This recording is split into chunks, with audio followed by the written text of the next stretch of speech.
ரூபாவின் பரீட்சை.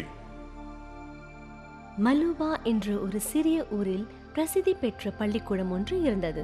அந்த பள்ளியில் 7வது வகுப்பில் ரூபா என்ற ஒரு பெண் படித்து வந்தாள். அவள் மிகுந்த புத்திசாலி.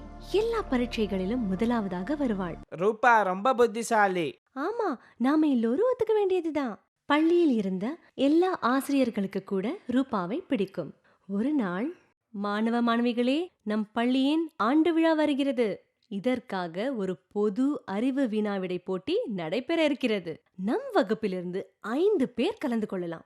இதில் வெற்றி பெறுபவர் பள்ளி விழாவில் பரிசு பெறுவார். நம் வகுப்பிலிருந்து ரூபா, வாசு, ஜெயா, சங்கர் மற்றும் ரஞ்சித்தை தேர்ந்தெடுத்திருக்கிறேன்.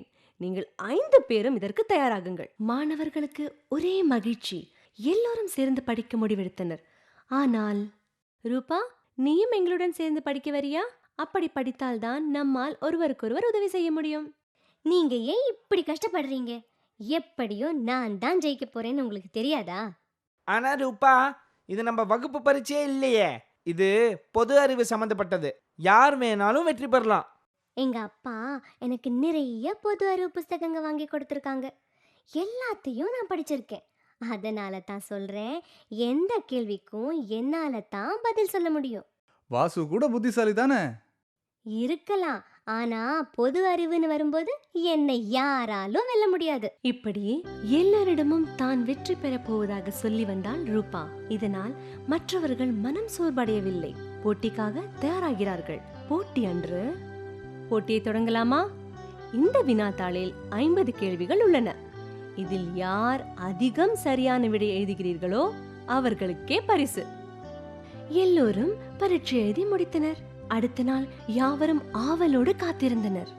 நேற்று நடந்த போட்டியில் பரிசு வென்றவர் நிச்சயமா நான் தான். முதலிடம் வாசு, 2வது ரஞ்சித், 3வது ஜெயா, 4வது சங்கர், 5வது ரூபா. வாழ்த்துக்கள் வாசு. என்னுடைய வாழ்த்துக்களும் வாசு. ரூபா, என்னாச்சு உனக்கு?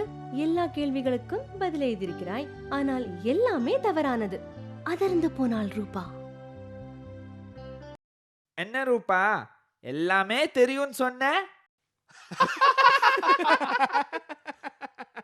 வெட்கமாக இருந்தது ரூபாவிற்கு. அவள் இத்தனை நாட்களாக சேர்த்து வைத்திருந்த நல்ல பெயர் போய்விட்டதே என்று வருந்தினாள்.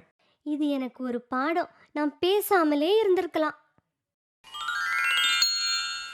யாக்காவா ராயினும் நாக்காக்க காவாக்கால் சோகாப்பர் சொல்லிழுக்குப்பட்டு.